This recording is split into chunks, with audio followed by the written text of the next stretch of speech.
ಸಿದ್ದರಾಮಯ್ಯನವರಿಗೆ ಗೊತ್ತಿರ್ತದೆ, ಅವರೆಲ್ಲ ಹಿಂದುಳಿದ ಜನಾಂಗ ನಾಯಕರಲ್ಲ, ಅವ್ರಿಗೆ ಗೊತ್ತಿರ್ತದೆ. ಈಗ ಒಂದು ನಿಮಿಷ ಬರ್ತದೆ, ದೇವರಾಜು ಹೆಸರಿಗೆ ಪೋತಿ ಖಾತೆ ಆಗೋಗಿದೆ 92-93ರಲ್ಲಿ. ಅಲ್ಲಿ ನಿಂಗೊಂದು ಪ್ರಶ್ನೆ ಇಲ್ಲ. ನಿಂಗ 98ಕ್ಕೆ ಯಾಕೆ ಬಂದ ಡಿನೋಟಿಫಿಕೇಷನ್ಗೆ? 98ರಲ್ಲಿ ಹೆಂಗೆ ಡಿನೋಟಿಫಿಕೇಷನ್ ಮಾಡಿದ್ರಿ 98ನೇ ಇಸ್ವಿಲಿ? 92ರಲ್ಲಿ ಪೋತಿ ಖಾತೆ ಆಗೋಗಿದೆ. 98ಗೆ ನಿಂಗ ಎಲ್ಲಿಂದ ಬಂದ? ಇದು ಇರೋದು ಪ್ರಶ್ನೆ. ಆಮೇಲೆ 2004 ಮೇ ತಿಂಗಳಿನಲ್ಲಿ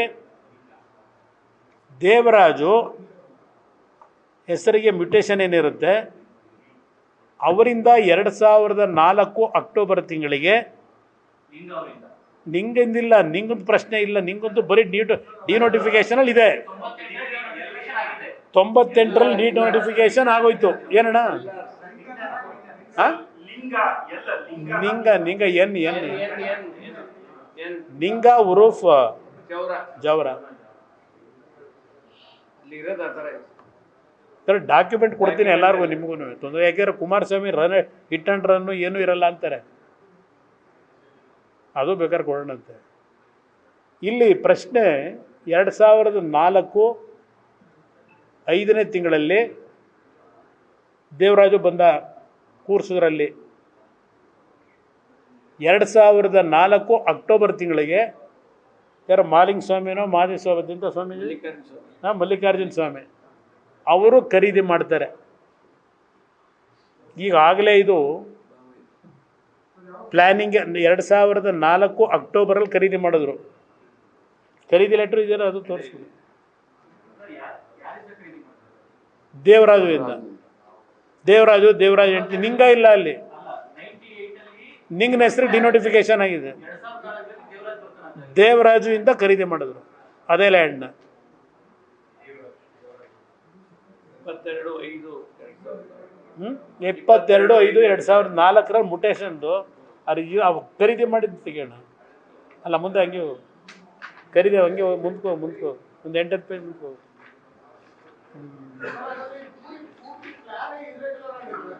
ಏನು ಈ ಪ್ರಕರಣವೇ ಇರ್ರೆಗ್ಯುಲರ್ ಪ್ಲಾನಿಂಗ್ ಅಲ್ಲ, ಪ್ರಕರಣನೇ ಇರ್ರೆಗ್ಯುಲರು, ಇಲ್ಲಿಗಲ್ಲು. ಖರೀದಿ ಮಾಡಿದ್ರು, ಖರೀದಿದು ಅಲ್ಲ, ಇದು ಡೇಟ್ ಕೊಟ್ಬಿಡು. ಖರೀದಿ 2004ರಲ್ಲಿ ಮಾಡ್ತಾರೆ. 2005ರಲ್ಲಿ DC ಮುಂದೊಂದು ಅರ್ಜಿ ಹಾಕ್ತಾರೆ 2005ಗೆ.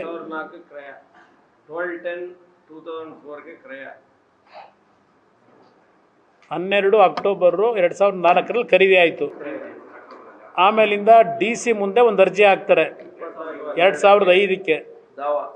2005ಕ್ಕೆ ಇದೆ ಮಾಲಿಂಗ ಸ್ವಾಮಿ ಅರ್ಜಿ ಹಾಕಿ, ಮಲ್ಲಿಕಾರ್ಜುನ ಸ್ವಾಮಿ ಅರ್ಜಿ ಹಾಕಿ, ನಂದು ಲ್ಯಾಂಡು ಅಗ್ರಿಕಲ್ಚರ್ ಸ್ಟೇಟಸಲ್ಲಿದೆ, ಅದನ್ನು ವಸತಿ ಸಮುಚ್ಚಯಕ್ಕೆ ಲ್ಯಾಂಡ್ನ ಚೇಂಜ್ ಆಫ್ ಲ್ಯಾಂಡ್ ಯೂಸ್ ಮಾಡಿಕೊಡಿ ಅಂತ ಅರ್ಜಿ ಹಾಕಿದ್ರು. ಚೇಂಜ್ ಆಫ್ ಲ್ಯಾಂಡ್ ಯೂಸ್ಗೆ ಅರ್ಜಿ ಹಾಕೊಂಡ್ರು 2005ಕ್ಕೆ. ಈ ಪೀರಿಯಡ್ನಲ್ಲಿ ಡೆಪ್ಟಿ CM ಯಾರು? 2004-05 ಡೆಪ್ಟಿ CM ಯಾರಿದ್ರು ಬಿಡ್ದು? ಯಡಿಯೂರಪ್ಪನವರಿದ್ರಾ? ಇಲ್ಲ ಸಿದ್ದರಾಮಯ್ಯರೇ ಇದ್ರು. ಹಾಗೆ ಧರ್ಮಸಿಂಗ್ ಕಾಲ ಆಯ್ತಾ ಬ್ರದರ್? ನಮ್ಮದಲ್ಲ, ನಮ್ಮ ಜಂಟಿ ಸರ್ಕಾರ ಅಲ್ಲ, ನಮ್ಮದೇ. ನಾವಾಗ MLA ಇದ್ದು ಅಷ್ಟೇ. ಸಿದ್ದರಾಮಯ್ಯರು ಉಪಮುಖ್ಯಮಂತ್ರಿಗಳು. ಇಲ್ಲಿ ಪ್ರಶ್ನೆ ನಿಮಗೆ ಪ್ಲ್ಯಾನಲ್ಲಿ ಇಟ್ಟಿದ್ದೀನಿ, ತೋರಿಸ್ತಾ ಇದ್ದೀನಿ ಯಾವಾಗ ಆಗಿದೆ ಇವೆಲ್ಲ. ಆಮೇಲೆ 98 ಡಿನೋಟಿಫಿಕೇಷನ್ದು ನಿಮ್ಗೆ ಗಮನಕ್ಕೆ ತಂದಿದ್ದೀನಿ. 97ರಲ್ಲಿ ಅವನ ನಿಂಗನ ಇದಕ್ಕೆ ಹಾಕೊಂಡು ದುಡ್ಡು ಹೋಗಿದೆ, ಮೂಡಾದಿಂದ ಅಕ್ವೈರು ಆಗೋಗಿದೆ. ಅಲ್ಲಿಂದ ಪ್ರಶ್ನೆ ಸೈಟು ನಿರ್ಮಾಣ ಆಗಿದೆ, ಪಾರ್ಕ್ ಆಗಿದೆ, ಎಲ್ಲ ಆಗಿದೆ.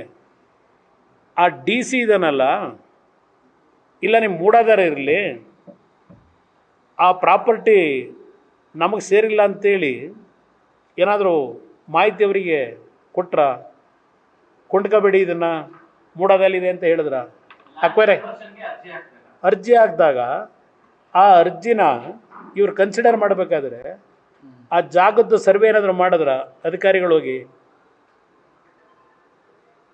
ಮಲ್ಲಿಕಾರ್ಜುನ್ ರಿಜಿಸ್ಟರ್ ಮಾಡ್ಕೊಂಡ್ರಲ್ಲ ಮಲ್ಲಿಕಾರ್ಜುನ ಸ್ವಾಮಿ, ಆಗ ಅದರ ಪೊಸಿಷನ್ ಏನಿತ್ತು ಜಾಗದ್ದು ಫಿಸಿಕಲ್ ಇದು,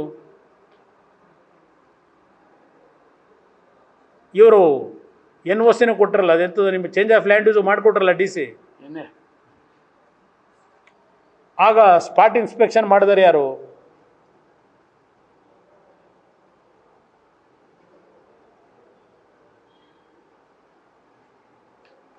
ಎರಡು 2010 ಆಮೇಲೆ ಈ 4 ವರ್ಷ ಬಿಟ್ಬಿಟ್ರು, ಮತ್ತೆ 2004-5 ಇದಾಯಿತು. 2010ಕ್ಕೆ ದಾನ ಮಾಡ್ತಾರೆ. ಇದೇನು ಅರಿಶಿನ ಕೊಟ್ಟರು ಅಂತ ಹೇಳಿದ್ರು ಮುಖ್ಯಮಂತ್ರಿಗಳು. ತಂಗಿಗೆ ಪ್ರೀತಿ ಇಟ್ಟು ಪ್ರೀತಿಯಿಂದ ಕೊಟ್ಟಿದ್ದಾರೆ. ನಾವು ಅದ್ರ ಬಗ್ಗೆ ಚರ್ಚೆ ಇಲ್ಲ. ಅಕ್ಕನ ತಂಗಿನ ಅವರು ಗೊತ್ತಿಲ್ಲ ನನಗೆ, ಕೊಟ್ಟಿದ್ದಾರೆ. ಅವ್ರ ಸಹೋದರಿಗೆ ಕೊಟ್ಟಿದ್ದಾರೆ. 24/12/2010ಕ್ಕೆ ದಾನ ಮಾಡಿದ್ರು ಆ ಭೂಮಿನ. ಆ ದಾನ ಮಾಡಿದಾಗಲೂ ಅದ್ರಲ್ಲಿ ಏನಿದೆ ಬ್ರದರ್, ಕೃಷಿ ಭೂಮಿ ಅಂತ ಇದೆಯೋ ಇಲ್ಲ ಚೇಂಜ್ ಆಫ್ ಲ್ಯಾಂಡ್ ಆಗಿತ್ತಲ್ಲ ಅದು ಕೊಟ್ಟವ್ರ? ಹಾಂ, ನೋ ಕ್ರಾಪು, ಸರಿ, ಅಗ್ರಿಕಲ್ಚರ್ ಅಲ್ಲ, ಅಲ್ಲಿ ಅವ್ರು ದಾನ ಮಾಡಿದ ಪತ್ರ ನೋಡು, ಕೃಷಿ ಭೂಮಿ ಅಂತ ತೋರಿಸವ್ರಲ್ಲಿ, ಕನ್ವರ್ಷನ್ ಆಗಿರೋದು ತೋರಿಸಿಲ್ಲ ದಾನ ಪತ್ರದಲ್ಲಿ. ಹಾಂ,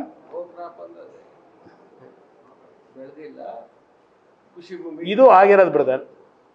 2013ಕ್ಕೆ ಚುನಾವಣೆ ಬಂತು. 2013 ಚುನಾವಣೆಯಲ್ಲಿ ನಾವು ನಾಮಿನೇಷನ್ ಹಾಕಿದಾಗ ನಮ್ಮ ಆಸ್ತಿ ವಿವರಗಳ ಫೈಲ್ ಮಾಡಬೇಕಲ್ಲ, ಅಫಿಡವಿಟ್ ಹಾಕಬೇಕಲ್ಲ. 13ರಲ್ಲಿ ಈ ಪ್ರಾಪರ್ಟಿ ಏನೋ 10ನೇ ಇಸ್ವಿನಲ್ಲಿ ಇವ್ರ ಹೆಂಡತಿ ಹೆಸ್ರಿಗೆ ಬಂದಿದೆ, ಮುಖ್ಯಮಂತ್ರಿಗಳ ಧರ್ಮಪತ್ನಿ ಹೆಸರಿಗೆ. ಆ ಪ್ರಾಪರ್ಟಿ ಬಂದಿರತಕ್ಕಂಥದ್ದನ್ನು ಏನಾದರೂ ಮಾಹಿತಿ ಇಟ್ಟಿದ್ದಾರೆ 13 ಅಫಿಡವಿಟ್ನಲ್ಲಿ, ಚುನಾವಣೆಗೆ ಅಫಿಡವಿಟ್ ಹಾಕಿದಾಗ ಯಾಕೆ ಅದನ್ನು ಮುಚ್ಚಿಟ್ಟಿದ್ರು?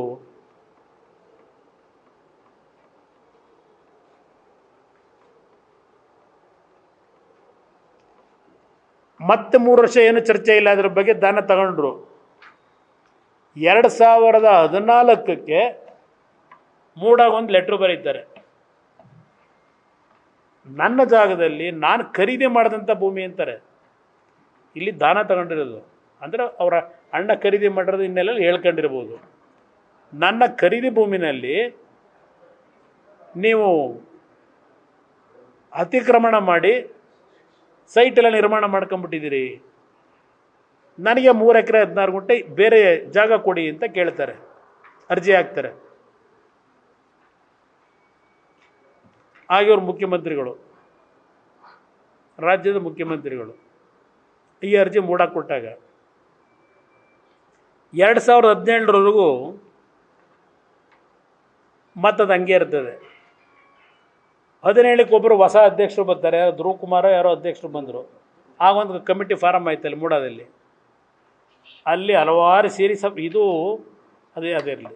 ಇಲ್ಲಿ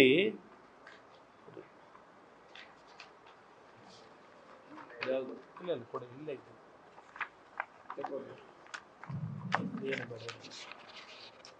ಇಲ್ಲ ಇಲ್ಲ, ಇದು ಪ್ರೊಸೀಡಿಂಗ್ ಭಾಳ ಇದ್ದಾವೆ ಬ್ರದರ್, ಇದೆಲ್ಲ ಪ್ರೊಸೀಡಿಂಗ್ಗಳು ಇದಾವೆ ಇಲ್ಲಿ. ಆಮೇಲೆ ಇಲ್ಲಿ ಈ ಜಮೀನು ಎಷ್ಟು ಕೊಡಬೇಕು ಅನ್ನೋದು ಇದೆ ಇದರಲ್ಲಿ. 3 ಎಕರೆಗೆ 2 ಸೈಟ್ ಕೊಡೋಕ್ಕೆ ಅವಕಾಶ ಇರೋದು ಇವ್ರ ನಿಯಮಾವಳಿಲಿ. 2 ಮೇಲೆ ಕೊಡೋಂಗಿಲ್ಲ. 3 ಎಕರೆಗೆ, 3ರಿಂದ 4 ಎಕರೆಗೆ 2 ಸೈಟ್ ಕೊಡೋಕ್ಕೆ ಅವಕಾಶ ಇರೋದು. ಅಂದರೆ ಎಲ್ಲಿ ಸೈಟ್ ಇವ್ರ ಭೂಮಿ ಹೋಗಿರುತ್ತೆ ಅಲ್ಲಿ ಕೊಡಬೇಕು. ವಿಜಯನಗರ ಲೇಔಟಲ್ಲೆಲ್ಲ ಕೊಡೋದು, ಅದೇ ಭೂಮಿಗೆ ಇಲ್ಲಿ ಈ ಪ್ರೊಸೀಡಿಂಗ್ಗಳು ಇದ್ದಾವೆ. ಇದೆಲ್ಲ ಮೂಡ ಪ್ರೊಸೀಡಿಂಗ್ಗಳಿವೆಲ್ಲ ಏನೇನಾಗಿದೆ ಅಂತೇಳಿ ಇವೆಲ್ಲ ಡಾಕ್ಯುಮೆಂಟ್ ಕೊಡ್ತೀನಿ, ನಿಮ್ಗೇನು ತೊಂದರೆ ಇಲ್ಲ. ಇಲ್ಲಿ ಹಾಂ ಹಾಂ ರೇ ಒಂದು ನಿಮಿಷ ಇರಿ. BJP ಶಾಸಕರವರು, ಜನತಾ ದಳದವರು, ಯಾರವರೇ ಎಲ್ಲರ ಮೇಲೂ ಆಕ್ಷನ್ ತಗೊಳ್ಳಿ. ಇಲ್ಲಿ ನಾನು ಹೇಳ್ತಿರೋ ಪ್ರಶ್ನೆ, ಮುಖ್ಯಮಂತ್ರಿಗಳು ಅವ್ರು ಯಾರೋ ತಗೊಂಡವ್ರೆ, ಇವ್ರು ಯಾರೋ ತಗೊಂಡವ್ರೆ ಅಂತೇಳಿ ಕಾರಣ ಕೊಟ್ಟರೆ ಅಧಿಕಾರ ದುರುಪಯೋಗ ಮುಚ್ಚೋಗುತ್ತೆ ಅಂತ ಹೇಳೋಕ್ಕಾಗಲ್ಲ. ಒಬ್ಬ ಜವಾಬ್ದಾರಿಯುತ ಅಂತ ಮುಖ್ಯಮಂತ್ರಿ. ನಾನೇ 4 ಕೇಸ್ ಎದುರಿಸ್ಲಿಲ್ವೇ ಡಿನೋಟಿಫಿಕೇಷನ್ ಮಾಡಿದೆ ಅಂತ ಹೇಳಿ? ಇದೇ 2009-13 BJP ಸರ್ಕಾರ ನನ್ನ ಮೇಲೆ 4 ಕೇಸ್ ಹಾಕ್ಲಿಲ್ವಾ ಡಿನೋಟಿಫಿಕೇಷನ್ ಮಾಡಿದ್ದೀನಿ ನಾನು ಅಂತ ಹೇಳಿ? ಡಿನೋಟಿಫಿಕೇಷನ್ ನಾನು ಮಾಡಿದ್ದು ನಾನು ಪಾಸ್ತಿ ಬರ್ಸ್ಕೊಳಕ್ಕೆ ಮಾಡಿದ್ನಾ? ಯಾರ ಜನ ಬಂದು ರಿಕ್ವೆಸ್ಟ್ ಮಾಡಿದ್ರು, ಡಿನೋಟಿಫಿಕೇಷನ್ ನನ್ನ ಕಾಲದಲ್ಲಿ ಆಗಿತ್ತು. ನಾನು ಡಿನೋಟಿಫಿಕೇಷನ್ ಮಾಡಿದಾಗ ಯಾವುದು ಫೈನಲ್ ನೋಟಿಫಿಕೇಷನ್ ಇರಲಿಲ್ಲ. 10 ವರ್ಷ ಅದನ್ನು ಸೈಟ್ ಮಾಡಿರಲಿಲ್ಲ, ನಿರ್ಮಾಣ ಮಾಡಿರಲಿಲ್ಲ, ಖಾಲಿ ಬಿಟ್ಕೊಂಡಿದ್ರು. ಅಂಥವ್ನು ಮಾಡಿದ್ದೇ ನಾನು ಕೋರ್ಟ್ ಮುಂದೆ ಹೋಗಿ ಕೈ ಕಟ್ಟೆ ಹಾಕೊಂಡು ನಿಂತ್ಕೊಳ್ಳೋದು ಪರಿಸ್ಥಿತಿ ಅನುಭವಿಸ್ದೆ. ಜಾಮೀನು ತಗೊಂಡೆ. ಇವರು ಬಂದ ಮೇಲೆ ಒಂದು ಕೇಸ್ ಹಾಕ್ಸವ್ರು ನನ್ನ ಮೇಲೆ. ಇಲ್ಲಿ ನಿಮ್ಮ ನಿಯಮಾವಳಿ ಅದು ನಿಮ್ಮ ಬೈಲ ಇಲ್ಲಿರೋದು, ನಾನು ಹೇಳ್ತಿರೋದಲ್ಲ ಇದು. ಈ ನಿಮ್ಮ CITV ಅವರು ಮಾಡ್ಕೊಂಡಿರೋದು 1 ಎಕರೆ ಹೋದರೆ ಎಷ್ಟು ಕೊಡಬೇಕು, ಎಷ್ಟಡಿ, 2 ಎಕರೆಯಿಂದ 3 ಎಕರೆಗೆ ಎಷ್ಟು ಕೊಡಬೇಕು, 3 ಎಕರೆಯಿಂದ 4 ಎಕರೆಗೆ ಎಷ್ಟು ಕೊಡಬೇಕು ಸೈಟು, 4 ಎಕರೆಯಿಂದ 6 ಎಕರೆ ಆದರೆ ಎಷ್ಟು ಕೊಡಬೇಕು, 7 ಎಕರೆ ಮೇಲಾದರೆ ಎಷ್ಟು ಕೊಡಬೇಕು, ಅವ್ರು ಮಾಡ್ಕೊಂಡಿರೋ ಬೈಲ. ನ್ಯೂಸ್ ಫಸ್ಟ್ ನಿರ್ಭೀತಿಯಿಂದ ನಿಮ್ಮ ಪರವಾಗಿ.